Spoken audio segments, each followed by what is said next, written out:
Your fighters did not lose because of skills. And we're going to get directly into your fighter did not lose because of the skill, and it's not their actual fitness level, because the area that we have to cover in boxing to make sure our athletes do actually fit the build and hit the level of skill that they can, full capacitated, is how and why we're going to do this segment. And for those of you who truly want to always stay one step ahead in the combat world, when you're talking about boxing, then this is going to be the perfect conversation for you. So you won't lose rounds and you will stop losing matches unnecessarily.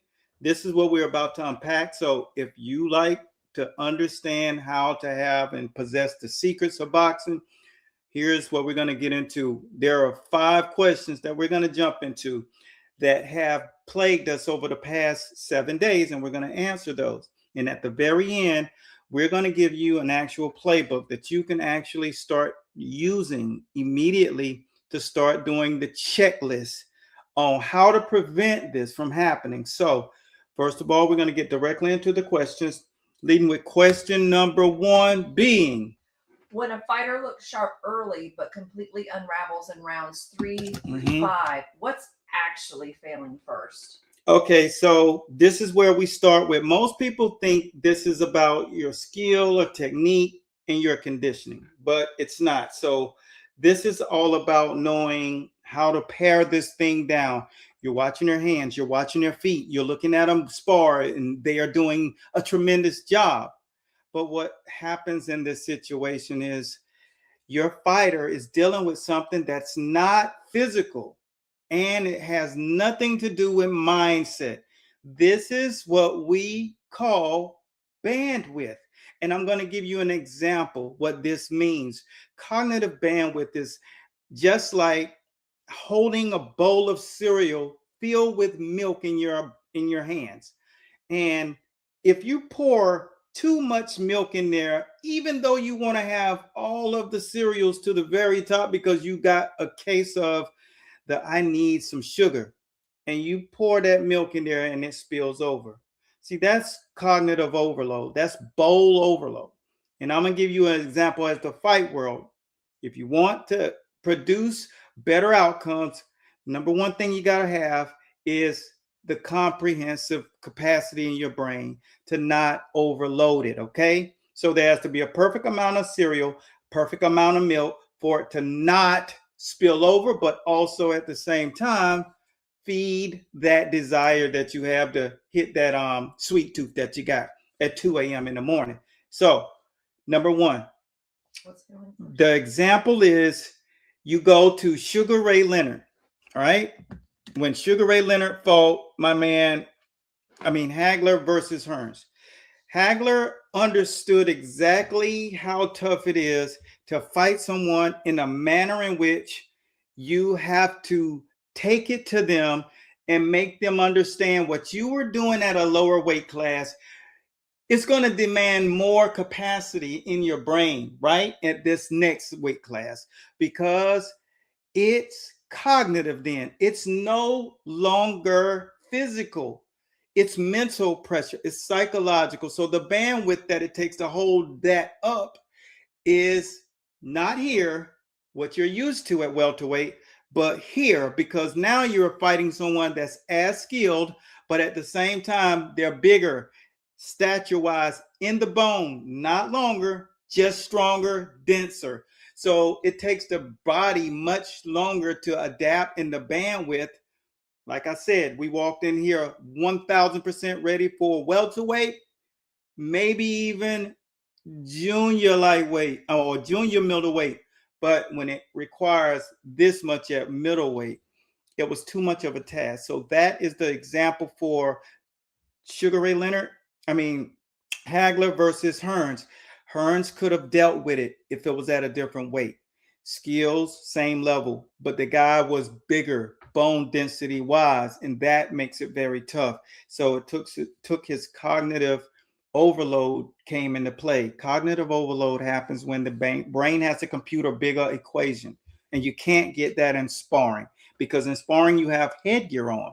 In sparring, you kind of got 16-ounce pillows on your hand, and those 16-ounce pillows are not on fight night. You're talking about 10-ounce gloves then. So that's a big deal. Now there are three things that I'm going to give to you immediately at the end of the fourth question. We're on question number 2 that you can actually implement, and if you stay tuned, you're going to realize how close you are. You're only one step away. So question 2. Question 2. Why do fighters who train defense every day suddenly stop seeing punches under pressure? Repeat it so they can hear it. Okay, say it again. Why do fighters who train defense every day suddenly stop seeing punches under pressure? Okay, why do people who are actually lacking defense, say it one more time. Why do fighters who train defense every day, they say they're training defense every day, suddenly stop seeing the punches under pressure? Okay, why do fighters who train defense every day suddenly stop seeing the punches when they're under pressure?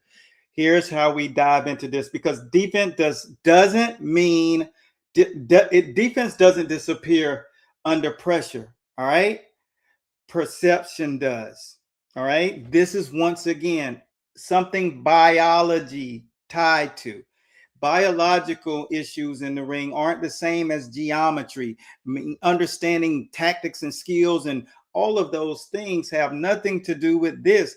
That's why there's never an answer for you when you are digging in your coach's bag and saying, I'm doing all of these. We're sparring, we're running, we're actually putting mental pressure on them. It's not the same. It's all about bandwidth and overload. And I'll use someone that you guys are very familiar with. Matter of fact, I'll use 2 people, Floyd Mayweather versus Manny Pacquiao. I told you at the beginning of this, we speak directly. If your fighter is losing rounds, he start losing his skill set between rounds 3 and 6, everything starts to go away. The skills disappear. That is once again something that has to manifest in biology, not geometry. So Floyd Mayweather versus Manny Pacquiao. Manny Pacquiao had 2 significant rounds. If you type it in the comment boxes below, I'm going to give you something that's going to help amplify your training right now, bar none. That, I'm going to give you 10 seconds, and I'm going to go ahead and put it. If you put it in there within the next 60 seconds, I'm going to give you something that's going to change your career right now. But the 2 rounds that Manny Pacquiao had success against Floyd Mayweather, proving this point, was rounds 3, where he hit him with a barrage, and round 6, where he hit him with another barrage. Why? Not lapse in defense, cognitive overload, pressure, burst pipes.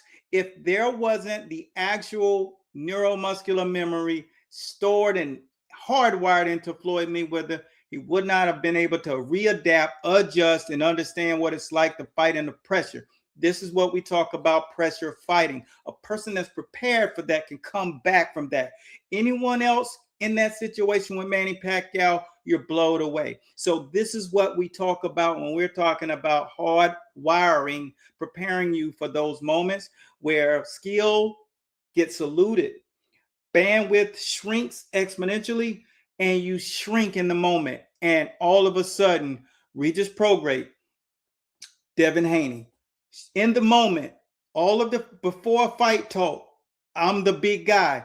And then when the moment comes, you shrink, skills dissipate. That is bandwidth. That's biology. Moving on to the peekaboo. Why does the peekaboo style look unstoppable for some fighters and then completely fall apart for others under pressure? Why does it look, what? Say that again. Unstoppable for some and then completely fall apart on others under pressure.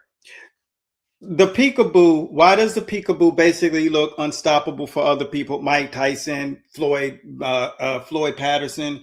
And when you think about the pressure that some people can use the peekaboo for, and they just look unstoppable, then other people just crack and burst because they can't do it. And the thing about the peekaboo is the peekaboo isn't a style. The peekaboo is a nervous system demand, and it's on your nervous system, and it's an actual nervous system reboot. It's a nervous system injection, and totally turns you from the little ant to the jolly green giant. If you understand that the peekaboo is not a style of boxing, the peekaboo is biology, not geometry. Once again, it's not this, nor is it this, and it's not the angles. It's the ability to take a moment, concrete, and just amplify what's internal to create illusion, to be out of the way, to be explosively. Every ounce of your body creates the peekaboo. And until you understand how to hardwire your nervous system to operate the same way repetitiously every single day, then there will never be another person that can execute. Peekaboo is a human optimization system. It's not a style of boxing. So I hope you guys took that with you, because this is not something that most people understand. It has been taken to the grave by the great mind of Amato, and the biology of this thing is absolutely implemented in everything we teach, only because I know people think it's a physical style, but it's not. It starts with every element of the human body that's invisible to the naked eye.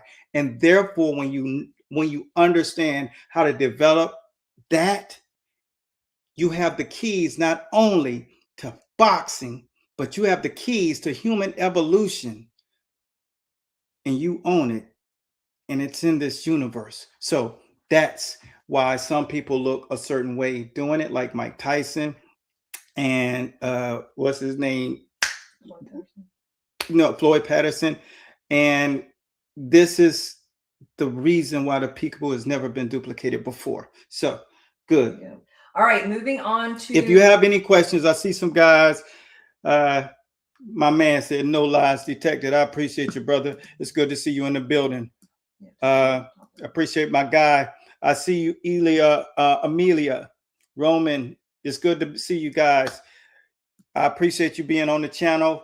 Facebook's in the building. YouTube's in the building. I got to make sure all of you guys are getting the food that you need and the education that'll help you amplify and know your next step, because your next step isn't boxing. Your next step is biology. So let's get to the next one. So we're going to move on to pressure. What statement tells me that the skill was never installed? Oops, excuse me. When a coach says he does it perfectly in the gym, what are they unknowingly admitting? I got to answer one last question, because I had an example for every single fight. The last one was about the peekaboo, the pressure of the fight, in understanding how the peekaboo is more than, it's just not, it's a demand for fighters aren't prepared for. It's something that you have went into it thinking it's these hops and moves and all of that. But I'm going to take it back to Razor Ruddock versus Mike Tyson. See, Razor Ruddock was absolutely a dynamo. He was the next great thing. He was knocking people out. He had a bravado. And what happened is, when he got into the fight, this is where we talk about nervous system, right? The bandwidth capacity. If you train under the bandwidth requirements, when you get to the fight, there's nothing you can do at that point. Your corner can't help you. The people in the front row can't help you. And when you see Mike Tyson, he takes Razor Ruddock, takes him out, boom, drops him in the third round. Razor Ruddock, in exchange, just hit him with a combination punch that Mike Tyson said felt like a mule kick. But he said, when I'm right, my chin is like concrete. And that's what happens when you implement the proper training in a system, not a style, because then you all think about it at the highest level of boxing. They're not actually any styles.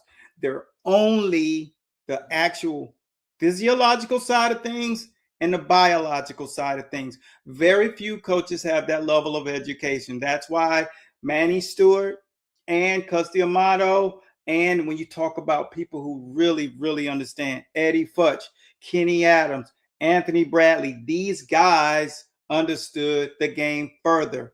most of them were special forces, high level operatives, and they understood those kinds of things. So Razor Ruddock gets knocked out in the 7th round because he's shocked, and he did not train for shock factor. And that's what happens to your neuromuscular memory, that bandwidth, and that's a collapse.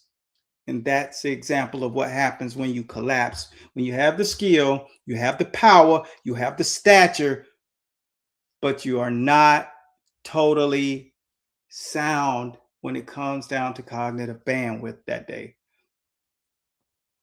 There we go. Number 4. Now, number 4. When a coach says he does it perfectly in the gym, what are they unknowingly admitting? When they do it perfectly in the gym, and on fight night, it's a little bit different because this is what they are unknowingly about to experience. That's the question. This statement tells me the skill was never installed, only rehearsed.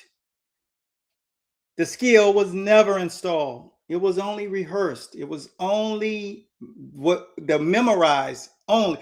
I'm doing this. You only memorize it. Just why when you see these guys mimicking what Floyd did with the mitt training, and you see them in the fight and they hardly throw punches. It's all those one single punches. Now, when you think about this, that's what you're dealing with. It's only memorized, because when you come down to pressure, we talk about, this is an example of that, right? You only memorize. Coach worked with Wilder, and Wilder came into Fury Wilder 3. Knew he was going to do something totally different.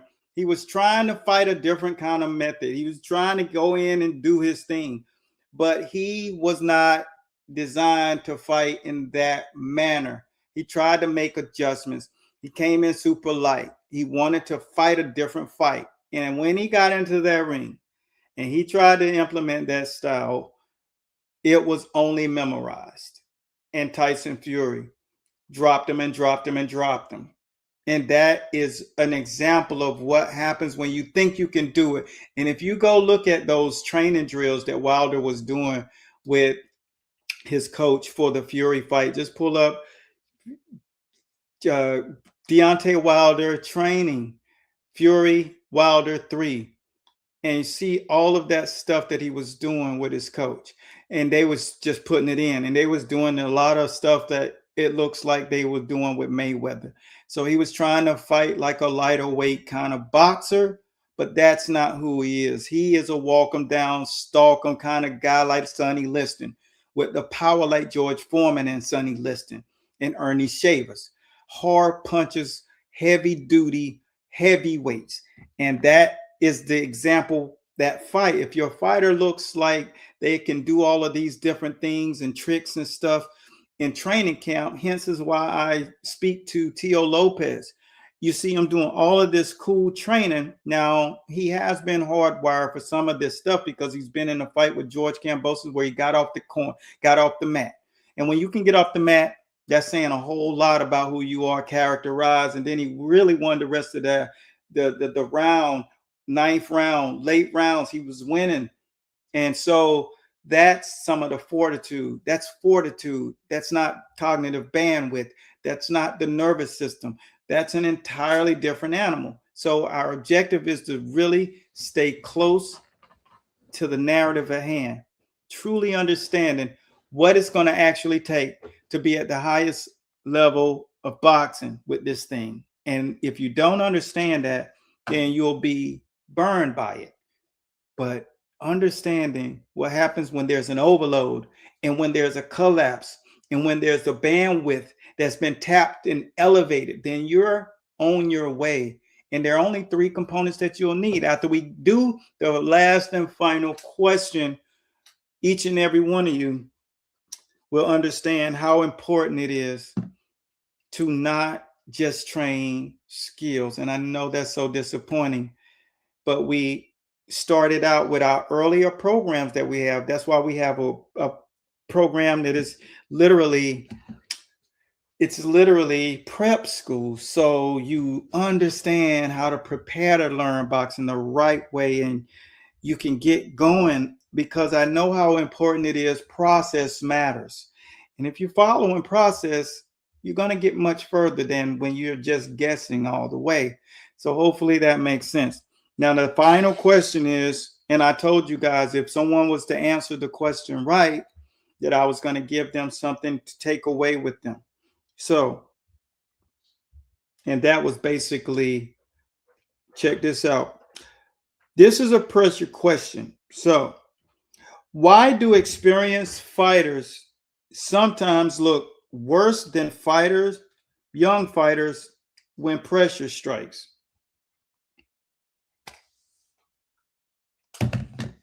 And this example is really gonna land with you guys, right? Why does a person look a certain way even when they have more experience? Why do they look like they shouldn't look the way they look, the less experienced guy? And I'm going to take it down to a great example when you talk about pressure. You see, the nervous system can handle so much, right? There's autonomic nervous system that actually controls the way you breathe, the way you think, the way you operate. I mean, your mechanics, excuse me, not breathe. That is parasympathetic nervous system. But really understanding that the autonomic nervous system is in control over these things that are about your mechanics and all of the physical things. We want you guys to really be clear how important it is to not just do boxing, but know that when you look at a great example of this is a great example of this fight is Eubanks versus Conor Benn 2. All right. Chris Eubanks has much more experience. Therefore, why isn't he just handling Conor Benn and experience, skills, and all of that? Not only does he have enough skill, but he's a bigger guy. So this is a 2 for category. But Conor Benn brought something to him. Confidence, that is truly internal. Bandwidth, he's been in there with him. He's got the pedigree. He's got the DNA. And he pressed him. And he pressured him. And he paced himself. And he worked within his bandwidth this time. The first time it was cognitive overload. It's one of the more recent matches that a guy overcame it from one match to the next. Cognitive overload the first time, going all out of box and all out of sequence, trying to be special. And he burnt out the second half of the fight and lost the fight. He came back the second time, understanding pace, control, bandwidth, knowing how to use it like dental floss, just getting perfectly between the teeth where it was necessary.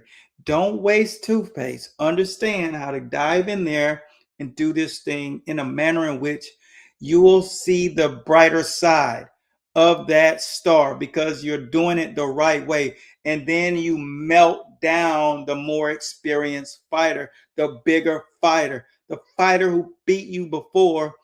You can make these adjustments, and they are not in training camp physically.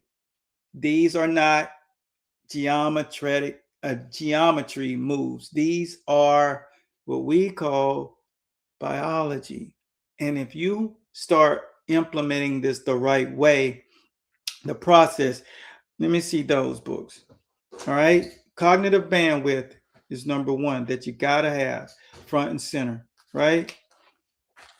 The cognitive bandwidth, that means something that you can do every single day the very exact same way. And that's this. All right. You want to expand your bandwidth. This is a skill system to get it into your brain where your bandwidth is totally not here on the fights you need it most, but here. Bandwidth, cognitive training systems. Then you need to get the muscle memory hardwired into your body. That's this. That's everything you need to perform. When the actual pressure comes to burst your pipe, you turn it around like Connor Ben. This isn't rocket science. It is systematic. And then you have the thing that helps you mechanically.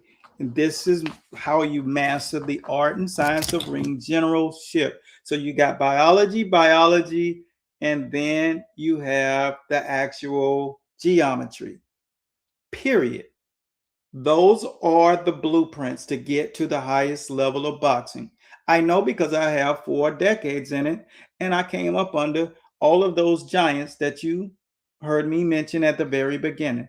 Those are the giant brains of boxing. And having that measuring stick and tools during all of those camps, which was over 40 of these training camps that are championship, I was able to measure, I was able to collect my own personal data, and I was able to create and craft the actual optimal product that will take anybody and make it so super simple for you to do it and execute it. So, with that being said, for those of you who've never had an experience in sitting down in an actual clinic and seeing what does these things entail, what is the actual science behind the peekaboo?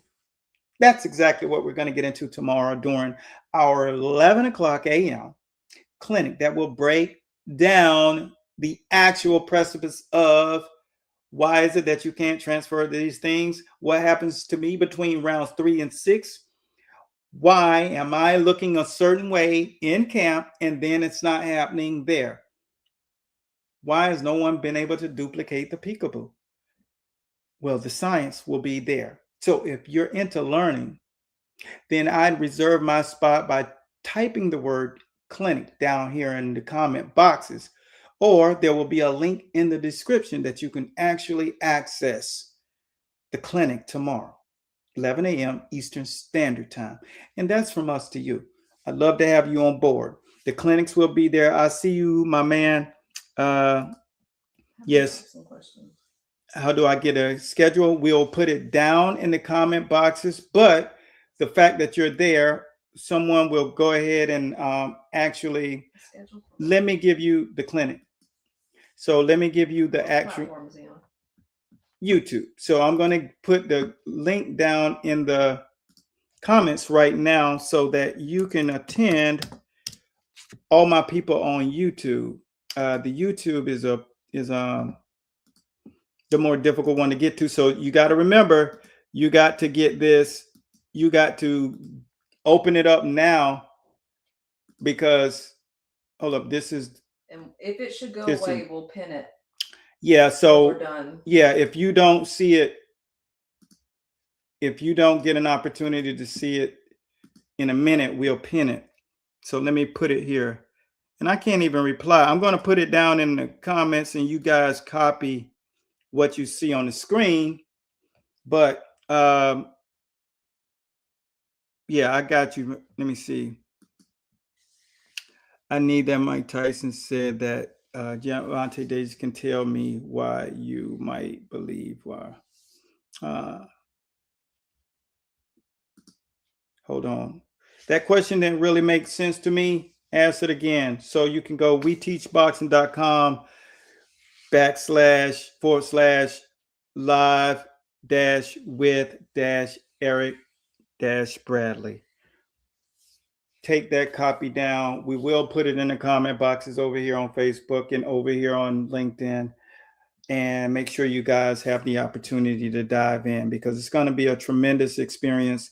And we're going to make sure that we get you guys front and center. Make sure you leave, let me say, the Queen, let me just drop your email address down there in the comment boxes just in case, because tomorrow is going to be tremendous. We go for about 1 hour and the knowledge will bring you much closer and you'll understand why you see so many fighters. They win. If you go back to the young man Norman that just fought Devin Haney and fired his dad, you're going to see that all the time because they're training, they're running more, they're conditioning more, they're doing more skills training, and it's none of that. All right. There's no need to fill an air up with tire if you got a problem under the hood. So that's what's happening. You're doing tire work when you should be working under the hood. And so you're working in the wrong area. If you want to learn how to work in the right area and what to use, then make sure that you tune in tomorrow to the live clinic. We get it popping. William got some clarity around his question. He says, sorry, I meant to ask. I heard that Mike Tyson said that Gervonta Davis reminds him of himself. Can you tell me why that might be? Yeah, because he was a smaller fighter and he understood how to adapt to situations. The only difference is this is for William. The advantage that Mike Tyson had and Gervonta Davis had was when he had Floyd, because Floyd is going to be the person that makes everything make sense in the moment that he needed him. If you go back to when he fought Ryan Garcia, that was Floyd there telling him in the moment when he didn't have Floyd right there. When it came down to Lamont Roach, he crumbled, he crashed. He would have never done that. And when you have Custody Amato, he understands the other side of this thing. He is more than just skill. It's more than just techniques. It's more than conditioning. Why do you think there are only several guys that you remember, no matter what part of the decade you go back in the 20th century and the 21st century, you know those special guys. They all had special people in their corner, and that's the difference. So he reminds him of himself until he snipped Floyd out of his life, and now he understands. Look at his career now. And that's what happens when you don't have that other side. And Floyd has been raised by professors, 3.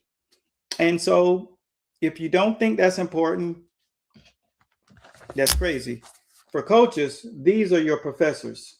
If you got these 3 books, your life is going to be different. You will experience not going down that road of being in a championship opportunity lane, main events, and showing up and showing out and walking away with the hardware. And the hardware makes your life different. The hardware makes your life better. And the hardware secures your legacy in boxing. So for all of you, I hope that answered your questions. If you have any questions, you can drop it down in the comment boxes. And like I said, I'm paying attention to you guys, and I'm going to read your comments.